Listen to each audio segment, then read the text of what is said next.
Bab 896. Tapi kamu lupa, leluhur keluarga Forest kalian dulunya hanyalah rakyat jelata. Orang yang lebih berkuasa dari kalian bisa menjatuhkanmu, menjatuhkan keluargamu dari puncak ke jurang, membuat hidup kalian lebih buruk dari kematian. Bentak Adril, hanya dengan kekuatanmu, kata Nando sambil tertawa terbahak-bahak. Matanya penuh dengan ejekan. Orang yang sudah lama berada di posisi tinggi sering merasa dirinya berbeda dari rakyat biasa, seolah mereka tinggal dalam dua dunia yang berbeda.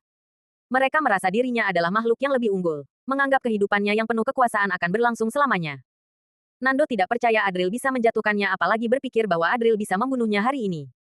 Ya, hanya dengan kekuatanku. Aku bukan seorang pahlawan. Aku nggak mau bicara soal menegakkan keadilan. Tapi hari ini, aku akan menuntut keadilan bagi gadis-gadis yang mati secara tragis ini. Balas Adril. Kalau orang lain nggak bisa memberikan keadilan ini, aku yang akan memberikannya. Kalau orang lain nggak bisa menghukummu, aku yang akan melakukannya. Teriak Adril dengan penuh amarah. Tubuhnya meluncur maju seperti peluru. Ketika seorang rakyat biasa melihat ketidakadilan, dia akan bangkit dengan kemarahan sambil mencabut pedangnya. Dunia ini penuh ketidakadilan, maka mereka akan membunuh sampai adil. Berpura-pura menjadi pahlawan keadilan. Sangat lucu, ujar Fendi.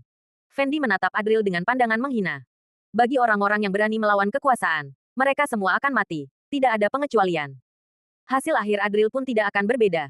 Begitu dia selesai bicara, Fendi melompat. Tubuhnya bergerak seperti daun tertiup angin.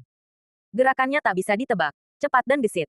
Dengan gerakan ringan, dia muncul di depan Adril, lalu melayangkan satu pukulan. Boom! Tiba-tiba, sebuah tangan raksasa sebesar lebih dari 1 meter yang terbuat dari energi sejati muncul di udara. Bahkan sebuah mobil pun akan dihancurkan dengan pukulan itu. Sekarang, tangan raksasa itu akan menghancurkan Adril menjadi serpihan. Potong. Tanpa ragu, Adril mencabut pedang gioknya, memancarkan cahaya pedang yang terang. Dia seakan-akan memegang pedang panjang, mengayunkannya di udara. Dalam sekejap, ratusan pancaran energi pedang kecil melesat menuju tangan raksasa itu. Boom! Tangan raksasa dari energi sejati itu langsung tertembus ratusan lubang, lalu hancur berkeping-keping. Bagaimana mungkin? Teriak Fendi dengan kaget. Dia sama sekali tidak meremehkan Adril, langsung menggunakan tingkat puncak seni bela diri, pukulan awan. Namun, ini dengan mudah dihancurkan oleh Adril. Hanya saja, Fendi tak punya waktu untuk berpikir panjang. Setelah ratusan pancaran energi pedang kecil itu berhasil menghancurkan pukulan awan, ia terus melesat menuju Fendi. Melihat itu, Fendi merasa marah, lalu berteriak, "Apa kamu pikir perbedaan 3 tingkat ini nggak ada artinya? Kamu hanya seorang master puncak tingkat 1, berani-beraninya bertingkah sombong. Hancurlah!"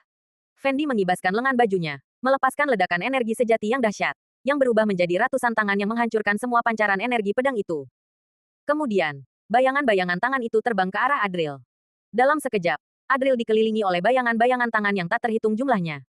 Dia menggunakan pedang kesempurnaan hingga batas maksimalnya. Pedang dan bayangan tinju saling bertabrakan, menciptakan pemandangan yang begitu cepat hingga sulit diikuti oleh mata telanjang. Tampaknya Adril terjebak dalam serangan bayangan tangan yang melingkar di sekelilingnya, membuatnya tidak bisa bergerak. Adril. Nancy menyaksikan ini dengan cemas. Adril baru saja pulih, tetapi sekarang harus melawan master puncak tingkat 4.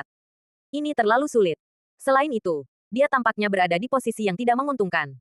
Jika Adril sampai kalah, Nando pasti tidak akan menunjukkan belas kasihan dan langsung membunuhnya. Kamu masih mau bicara soal keadilan? Akulah keadilan mau melawanku. Aku hanya butuh sedikit kekuatan untuk menghancurkanmu. Kata Nando dengan angkuh. Jenius apanya? Kerja keras apanya? Bagi Nando, semua ini tidak berarti apa-apa di hadapan kekuasaannya. Dalam pandangannya, Adril hanyalah seorang jis lain yang akan mati di tangannya. Pak Nando, tunggulah sebentar. Aku akan segera mengambil kepalanya sekarang. Kata Fendi sambil tersenyum meremehkan. Setelah mengatakan ini, Fendi melompat ke depan, menatap Adril yang terjebak dalam bayangan tinju, lalu berkata dengan senyum merendahkan di wajahnya. Dia hanya bisa menahan beberapa serangan dari Sugi karena menggunakan ilmu rahasia. Tapi ilmu rahasia itu nggak bisa digunakan berkali-kali.